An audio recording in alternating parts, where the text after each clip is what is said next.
तो हम आ चुके हैं एक न्यू वीडियो लेकर आपके लिए इंग्लिश ग्रामर। ठीक है, आज हमारा न्यू टॉपिक चालू होने जा रहा है, use of direct and indirect sentence. ठीक है, डायरेक्ट का मतलब होता है जो भी क्रिया है वो पुनः ना की जाए, अतः इसे एक साथ एक ही ओर या एक ही दिशा में आपको डायरेक्ट की जाती है, उसे डायरेक्ट सेंटेंस कहते हैं। और इनडायरेक्ट इसका विपरीत होता है। ठीक है बच्चों, तो देखिए एक चीज बता देता हूँ आपके लिए। डायरेक्ट सेंटेंस जो होते हैं, जैसे कि कोई व्यक्ति है, आपने किसी आपके सामने एक व्यक्ति है और आप उसके बारे में कोई बातें कर रहे हो, या फिर आप उससे ही बातें किसी दूसरे के बारे में कर रहे हो, तीसरा व्यक्ति इसमें इंक्लूड होता है। ठीक है बच्चों, या आपस में आप दोनों बात कर रहे हो, मैं तुमसे कह रहा हूँ या मैंने तुमसे कहा या मैं तुमसे कह रहा हूँगा कि आप ऐसे अच्छे थे या आप वो जैसे अच्छे थे। मतलब मैं आपके बारे में कोई ना कोई अपना अधिवक्ता लगाकर मैं उस दूसरे वक्ता के बारे में जानकारी को दे रहा हूँ और जानकारी को ले रहा हूँ। कहानी समझ में आया? तो यही सी चीज़ें आपके कॉन्सेप्ट से रिलेटेड है। तो उसी कॉन्सेप्ट को आज हम यहाँ पे प्रकट करेंगे या उसे हम प्रकट करेंगे। देखिए आपके पास, जैसे कि मैं आपके लिए बताने जा रहा हूँ use of direct and indirect sentence में आपके पास क्या होता है। सबसे पहले हमारे पास मेन टॉपिक होता है डायरेक्ट के बारे में। डायरेक्ट के बारे में, डायरेक्ट एंड इनडायरेक्ट सेंटेंस तो आप समझ ही होंगे। सेंटेंस का मतलब होता है आपके पास वाक्य। सेंटेंस का मतलब होता है वाक्य। वाक्य की पहचान आपको थोड़ा सा बता देता हूँ। जैसे कि इंग्लिश में भी कन्वर्टेड हो जाता है या हिंदी में भी, जैसे कि the group of words which makes complete sense called sentence. ठीक है, ठीक है, समझ में आया? ये होता है आपके वाक्य की परिभाषा। सॉरी, ठीक है। देखिए इसमें आपके पास सेंटेंस क्या है, जैसे कि सेंटेंस के बारे में आपको बताया। ठीक है, अब देखिए डायरेक्ट सेंटेंस, जैसे कि डायरेक्ट सेंटेंस मैं आपको इसी टॉपिक से बता दूंगा। डायरेक्ट सेंटेंस जो होते हैं वो जितने भी जितने भी सेंटेंस होते हैं उन्हीं से रिलेटेड होते हैं सभी indirect sentence. Related indirect sentence, ठीक है, रिलेटेड इनडायरेक्ट सेंटेंस। ठीक है बच्चों, डायरेक्ट सेंटेंस जो रिलेटेड होते हैं इनडायरेक्ट सेंटेंस। ठीक है बच्चों, ध्यान देना। डायरेक्ट सेंटेंस जो होते हैं वो होते हैं आपके पास रिलेटेड इनडायरेक्ट सेंटेंस। अब आपके पास एक टॉपिक बता देता हूँ, देखिए ध्यान से देखना, और जो भी इधर पॉज हुई है मुझे इसके लिए माफ करना। ठीक है बच्चों, देखिए आपके पास डायरेक्ट सेंटेंस क्या होता है। डायरेक्ट सेंटेंस है इनडायरेक्ट सेंटेंस। जैसे कि आपके पास एग्जाम्पल के तौर पर मैं कुछ टॉपिक्स बता दे रहा हूँ, इनके बारे में हम कल चर्चा करेंगे। जैसे कि मैंने कहा वह कितना अच्छा लड़का है। कितना अच्छा लड़का या लड़की है, कोई भी ले लीजिए। ठीक है, वह कितना अच्छा लड़का है।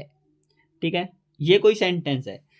अब मैंने कहा वह कितना अच्छा लड़का है, मैं किसी अदर लड़के के बारे में बातें कर रहा हूँ कि वो कितना अच्छा लड़का है, मैं उसकी गुणवत्ता को दर्शा रहा हूँ। ठीक है, तो ये जो मैं बोल रहा हूँ इसे बोलते हैं हम, ध्यान दे लेना बच्चों। ठीक है, बहुत ही मोस्ट इंपॉर्टेंट टॉपिक पढ़ा रहा हूं मैं।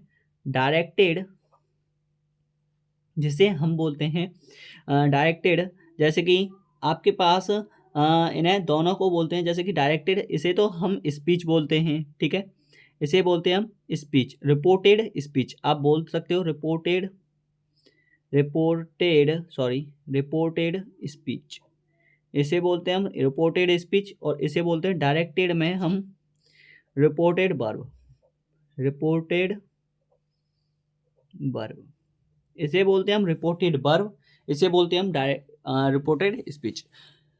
ये डायरेक्टेड है इसीलिए। अब इसे इनडायरेक्ट में बदल देंगे, तब इसे इनडायरेक्टेड रिपोर्टेड स्पीच और रिपोर्टेड वर्ब। ठीक है, तो ऐसे सेंटेंस बनती।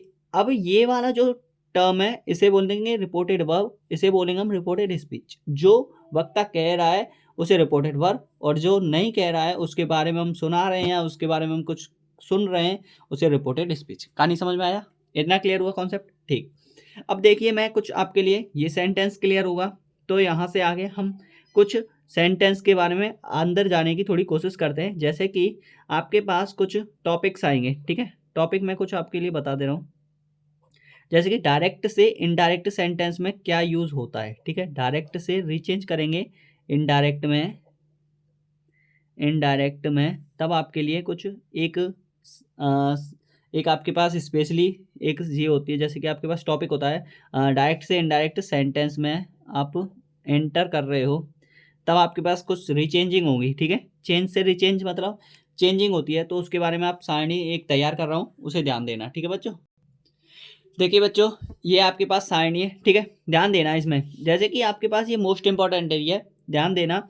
आई माई मी ये सब्जेक्ट के अकॉर्डिंग बदलेगी। आई माई मी जो फर्स्ट पर्सन है, फर्स्ट पर्सन का मतलब होता है सब्जेक्ट के अकॉर्डिंग। जैसे कि आपको यहाँ पे आपको बता देता हूँ, जैसे कि SON, ये समझिए, इससे समझ जाओगे आप। एस का मतलब होता है आपके पास सब्जेक्ट, ये आपके पास फर्स्ट पर्सन है, ये आपके पास सेकंड पर्सन है, और ये आपके पास थर्ड पर्सन है।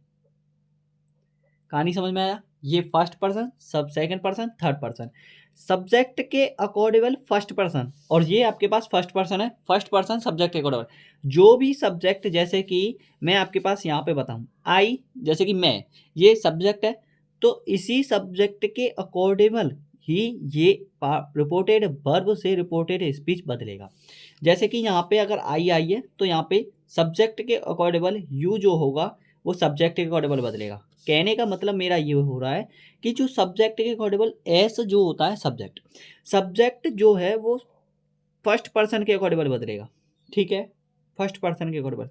ऑब्जेक्ट, ओ से मतलब होता है ऑब्जेक्ट जो होगा यू, योर्स, ये सभी आपके पास जो टर्म दे रखे हैं, ये ध्यान रखना। मैंने ऐसे टॉपिक क्यों लिया है, क्योंकि ये एक ही कॉन्सेप्ट से पता चल जाएगा कि ये फर्स्ट पर्सन है तो फर्स्ट पर्सन के अकॉर्डिंग बदलेंगे।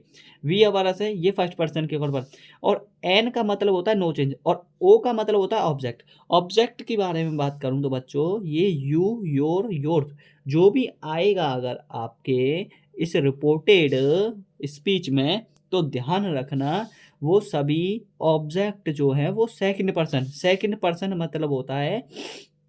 जैसे कि यू है, यू आपके पास सेकंड पर्सन है, ये ऑब्जेक्ट के अकॉर्डिंग बदलेगा। ऑब्जेक्ट रिपोर्टेड वर्ब में यहाँ पे कोई ऑब्जेक्ट आएगा वो ऑब्जेक्ट के अकॉर्डिंग बदलेगा। तुम, तुमने, तुम्हारे, तुमसे, तुम, ठीक है, तुम्हारे लिए, ये सभी ऑब्जेक्ट यहाँ पे टॉपिक आएगा, ठीक है। मैंने तुमसे कहा, या फिर ऐसे बोलेगा, ठीक है, आई सेड टू यू, या ही सेड टू यू। कहानी समझ में आया? तो ऐसे सेंटेंस बनेंगे। तो यहाँ पे समझ में आ गया होगा आपके मैं क्या कहने की कोशिश कर रहा हूँ, ठीक है। और एन का मतलब होता है नो चेंज, एन का मतलब होता है नो चेंज, इसमें कोई परिवर्तन नहीं होगा, कोई भी रीचेंजिंग नहीं होगी, कोई सब्जेक्ट नहीं, कोई फर्स्ट पर्सन नहीं, ये नो चेंज है। नो चेंज का मतलब होता है ही, सी, इट, दे, देम, देयर, कोई भी आ रहा है या सेकंड पर्सन हो, मतलब प्लूरल सब्जेक्ट है, ये सिंगुलर सब्जेक्ट है। सिंगुलर सब्जेक्ट अगर आई माई मी आया तो वो रीचेंज हो जाएगा ही, सी, इट, दे में, जो फर्स्ट पर्सन के अकॉर्डिंग यूज होता है, ठीक है बच्चों, समझ में आया? और बाद में समझा देंगे थोड़ा बहुत, अब इतना समझ लीजिए, ठीक है।